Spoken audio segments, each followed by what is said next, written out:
Hello, I'm Marty Keller, and I'm a developer interested in using pre-manufactured products to reduce our development schedule. Can you tell me what your process is like? Thank you, Marty. My name is Keith. I'm a building inspector with the City of San Jose. With the increasing cost of construction and the constant demand for reduced development time, there has been an increased interest in alternate construction. Hi Marty, my name is Maysoon. I'm with the Building Plan Review. We would be happy to share with you on the plan review and inspection process for the City of San Jose for this type of construction. Great. How is modular building different than site-built? The main difference is that with modular construction of a multifamily building, the modular manufacturer and the State Department of Housing and Community Development each play a key role in your project. You'll still submit your permit application and plans to the city.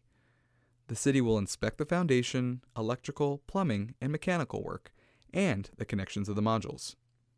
Of course, the manufacturers of your modules has a key role in constructing and delivering the modules. You'll need to work with the State of California Department of Housing and Community Development. HCD administers all factory-built housing in California. They use third-party inspectors to inspect the modules at the factory. And they'll send their inspectors to the site in the event that repairs are made to the modules on site. A key step in modular construction is the coordination of these players. You'll need to provide for a work area at or near the site where you can receive the modules. You'll want your general contractor to work closely with the manufacturer in scheduling the delivery of these modules to the work area. Your contractor will need to schedule timely inspections with city inspectors for connections of the modules and trade work. HCD inspectors would need to be scheduled if any repairs to the modules are necessary. Thanks. Now what's required for the city modular submittal package?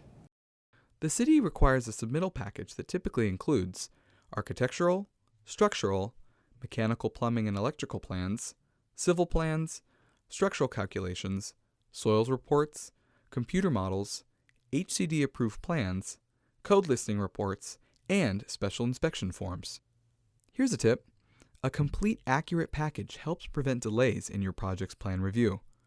City staff will help you to understand what to submit.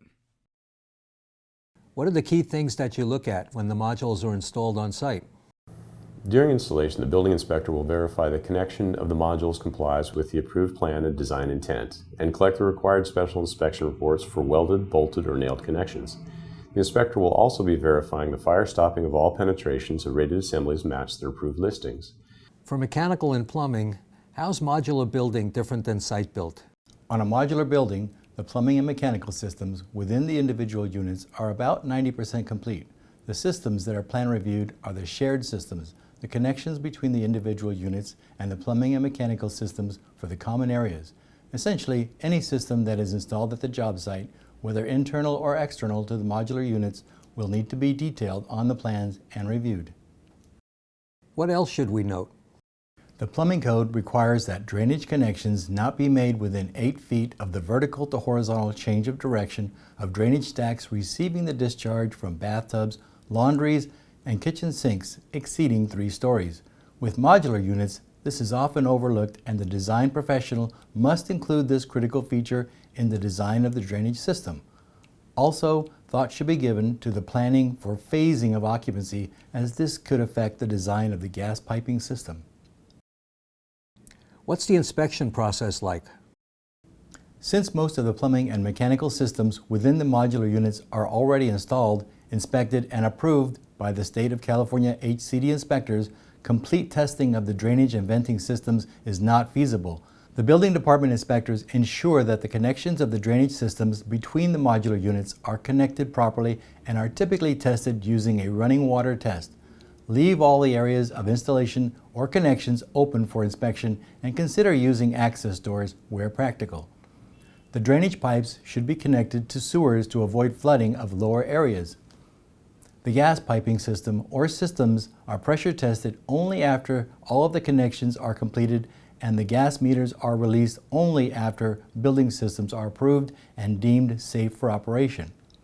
And finally, complete only a few units initially at each stage or phase so that costly corrections or changes can be minimized, and request pre-construction or pre-final inspection meetings with our plumbing and mechanical supervisors.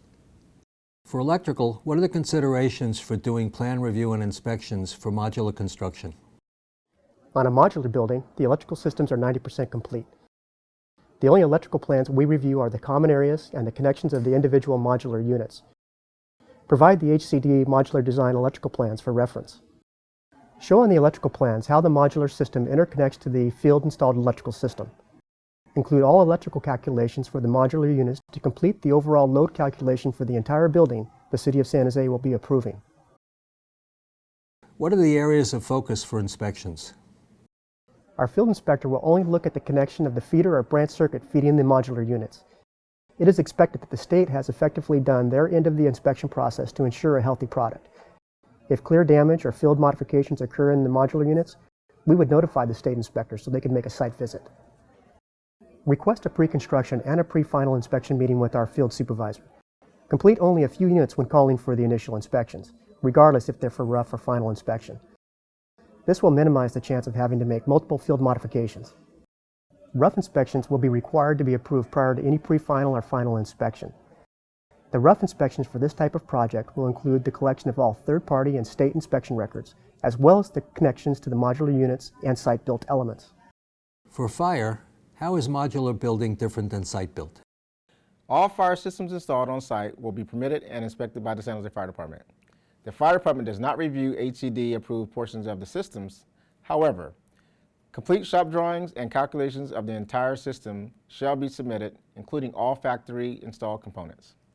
If your project requires a variance or alternate methods of construction, verify whether the fire suppression or detection system enhancements were agreed upon as mitigation for the variance. If upgrades are required, coordinate with HCD and your manufacturer to incorporate system modifications in the design. A statement of the design requirements should be provided on the building permit set of plans. The execution of the design is reviewed during the subsequent deferred submittals of the fire protection systems. Fire inspectors will test all completed systems as a whole. For sprinklers, this includes hydrostatic loading of 200 psi for a minimum of 2 hours. Fire alarm systems will be functionally tested, including devices and appliances within manufactured portions of the building. Any non-functioning or damaged equipment in modular units will be reported to the state inspector. Finally, how do we receive the certificate of occupancy? At final inspection, the building inspector verifies the smoke alarms in the units, accessibility, hardware, and signage for all paths of travel and common areas, checks smoke seals and self-closing hinges at the unit entries, and reconfirms no rated assemblies have been compromised. The building inspector will issue a certificate of occupancy after all final inspection approvals, including fire, electrical, plumbing, mechanical, as well as final approval from Public Works. Then the certificate of occupancy or final permit sign-off is achieved and building is opened for occupancy. I want to thank you for taking the time to provide this guidance. It'll be very helpful to us, and I'm looking forward to working with the city on the next project. Thank you. You're welcome. For any relevant information pertaining to plan review or inspection, go ahead and go to our website at sanjoseca.gov/building. Thanks, I will.